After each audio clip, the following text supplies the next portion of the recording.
आज हम लोग केमिस्ट्री का जो पहला चैप्टर है उस पर डिस्कस करेंगे, पदार्थ और उनकी अवस्थाएं। रसायन विज्ञान की परिभाषा के बारे में जानेंगे। देखिए, रसायन विज्ञान का जो परिभाषा है, तो रसायन विज्ञान की वह शाखा है जिसमें पदार्थों की रासायनिक संरचना, केमिकल स्ट्रक्चर, फिर उसके बाद संगठन, गुणधर्म और परस्पर रासायनिक अभिक्रियाओं और उसके बाद परिणामों का अध्ययन किया जाता है रसायन शास्त्र के अंतर्गत। रसायन विज्ञान के अंतर्गत पदार्थों की रासायनिक संरचना, संगठन और गुणधर्मों का अध्ययन किया जाता है, उससे संबंधित जो भी अभिक्रिया है, और फिर उसके बाद परिणामों का अध्ययन हम लोग रसायन विज्ञान के अंतर्गत करते हैं। रासायनिक संरचना, संगठन, गुणधर्म। आधुनिक रसायन विज्ञान का जो जनक है, आधुनिक रसायन विज्ञान के जनक कौन है? तो आधुनिक रसायन विज्ञान के जनक हैं, तो उसको बोला जाता है एंटोनी लेवोजियर। एंटोनी लेवोजियर को आधुनिक रसायन विज्ञान का जनक कहा जाता है। और उसके बाद देखिए, इसके शब्द का जो उत्पत्ति हुआ है, रसायन शास्त्र शब्द की उत्पत्ति मिस्र के प्राचीन शब्द कीमिया से हुई है, जिसका की अर्थ होता है काला रंग।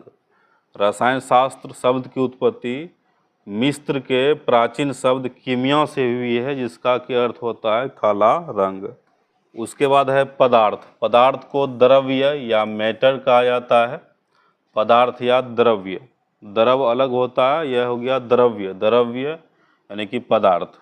तो ब्रह्मांड में उपस्थित वह सब कुछ जिसमें कि द्रव्यमान हो, और उसके बाद जो स्थान घेरे उसे क्या बोलेंगे? तो पदार्थ। ब्रह्मांड में उपस्थित वह सब कुछ जिसमें कि द्रव्यमान हो और जो स्थान घेरे उसको बोला जाता है पदार्थ। किसी वस्तु में उपस्थित पदार्थ की मात्रा को बोलेंगे द्रव्यमान। किसी वस्तु में उपस्थित पदार्थ की जो मात्रा है उसी को बोला जाएगा द्रव्यमान या मास, द्रव्यमान। उसके बाद देखिए, पदार्थ का जो उदाहरण है, तो जल, वायु, सोना, कुर्सी, किताब, तो ये सब हो गया पदार्थ। जो स्थान घेरे जिसमें कि द्रव्यमान हो वह सब पदार्थ के अंतर्गत आता है। जो पदार्थ नहीं है, तो ऊर्जा पदार्थ नहीं है, प्रकाश, ध्वनि, विचार, भावनाएं, ये सब पदार्थ नहीं है। नेक्स्ट है, ऊर्जा, प्रकाश और ध्वनि में द्रव्यमान नहीं होता है और न ही ये स्थान घेरते हैं, इसलिए इसको पदार्थ नहीं कहा गया है, क्योंकि इसमें न तो द्रव्यमान होता है और न ही यह स्थान घेरते हैं, इसलिए इसको पदार्थ नहीं माना जाता है।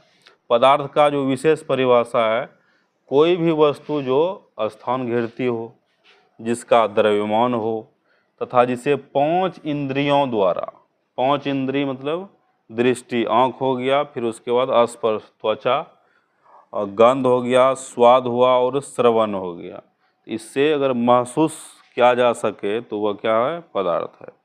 5 इंद्रियों के द्वारा जिसको महसूस किया जा सके वह सब पदार्थ के श्रेणी में आएगा। और जो स्थान घेरता हो और जिसके बाद जिसमें कि द्रव्यमान हो उसको बोलेंगे पदार्थ।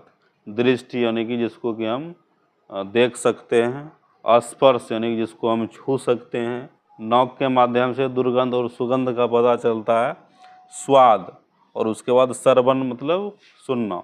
तो ये 5 इंद्रियों से जिसको कि महसूस किया जा सके, 5 इंद्रियों से जिसको कि हम लोग महसूस कर सकते हैं, जिसमें द्रव्यमान हो और जो स्थान घेरता हो उसको बोला जाएगा पदार्थ। पदार्थ का वर्गीकरण भौतिक आधार पर, ऑन फिजिकल बेसिस, भौतिक आधार पर पदार्थ को हम 3 पार्ट में बांट सकते हैं। ठोस हो गया, द्रव और गैस। ठोस, द्रव, गैस। ठोस, द्रव, गैस। भौतिक आधार पर यानी कि ऑन फिजिकल बेसिस, तो ठोस, द्रव, गैस। Solid, liquid, gas. तो भौतिक आधार पर जो है पदार्थ मुख्यतः 3 प्रकार के होते हैं। रासायनिक आधार पर यानी कि ऑन केमिकल बेसिस, तो नंबर 1 हो गया तत्व, एलिमेंट, यौगिक, कंपाउंड। नंबर 3 है मिश्रण यानी कि मिक्सचर। तो रासायनिक आधार पर भी पदार्थ 3 प्रकार के होते हैं, तत्व, यौगिक और मिश्रण।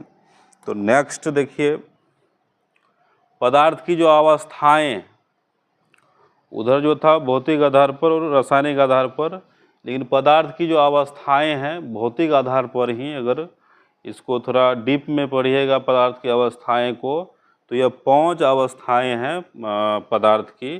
तो पहला हो गया ठोस अवस्था, तो पहला में हो गया ठोस अवस्था, पहला ठोस अवस्था, दूसरा हो गया द्रव अवस्था, तीसरा हो गया गैसीय अवस्था, चौथा प्लाज्मा अवस्था और पांचवा हो गया बॉस आइंस्टीन कंडेंसेट।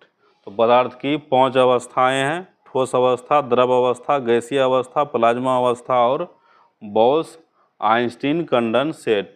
ये पदार्थ की 5 अवस्थाएं हैं। उसके बाद बारी बारी से इसके अवस्थाओं को हम लोग देखते हैं। नंबर 1 है ठोस अवस्था। ठोस अवस्था यानी कि सॉलिड स्टेट। तो ठोस किसे कहते हैं? जिसमें कि आकार और आयतन दोनों निश्चित हो। तो आकार और आयतन इसका दोनों निश्चित होता है। ठोस वस्तु का आकार यानी कि उसका जो शेप है और उसके बाद जो आयतन है वॉल्यूम, दोनों निश्चित होते हैं।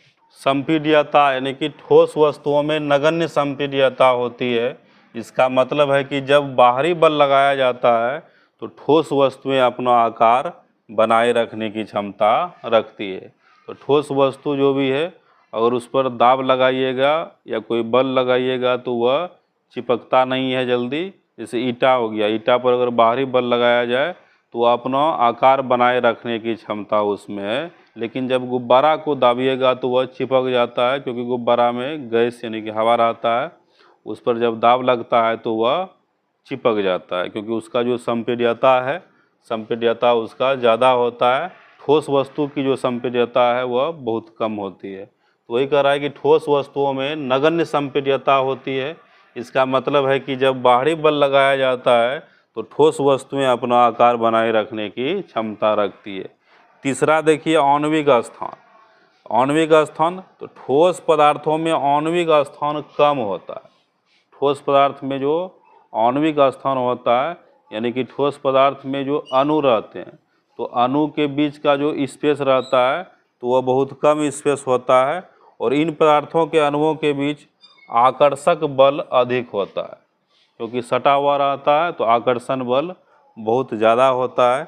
यही कारण है कि ठोस का जो घनत्व है वह अधिक होता है। तो ठोस वस्तु का जो घनत्व है वह ज़्यादा होता है। अब देखिए ठोस का जो उदाहरण है, ठोस वस्तु का जो उदाहरण है तो लकड़ी हो गया। तो लकड़ी ठोस में आएगा।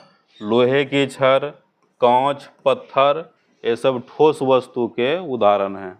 ठोस वस्तु में देखिए होता क्या है कि ठोस वस्तु का जो कण होता है, ठोस वस्तु में जो अणु होता है वो काफ़ी सटा हुआ रहता है, एक दूसरे से काफ़ी सटा हुआ रहता है, जिस कारण इसका जो आणविक स्थान है बहुत कम होता है।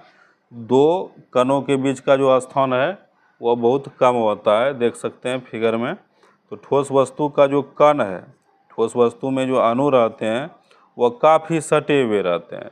तो यही कारण है कि इसका जो आणविक स्थान है वह कम होता है और आकर्षण बल इसमें बहुत ज़्यादा होता है। द्रव में देखिए, द्रव में थोड़ा हटा हटा रहता है, गैस में तो और हटा हुआ रहता है। ठोस वस्तु का जो आणविक स्थान है वह बहुत कम होता है। लिक्विड का इससे ज़्यादा होता है, गैस का इससे भी ज़्यादा होता है। तो आकर्षण बल जो है कि ठोस वस्तु के कणों के बीच, उसके अणु के बीच जो आकर्षण बल है ज़्यादा होता है, और इससे कम होता है किसमें? द्रव में। द्रव से कम होता है गैस में।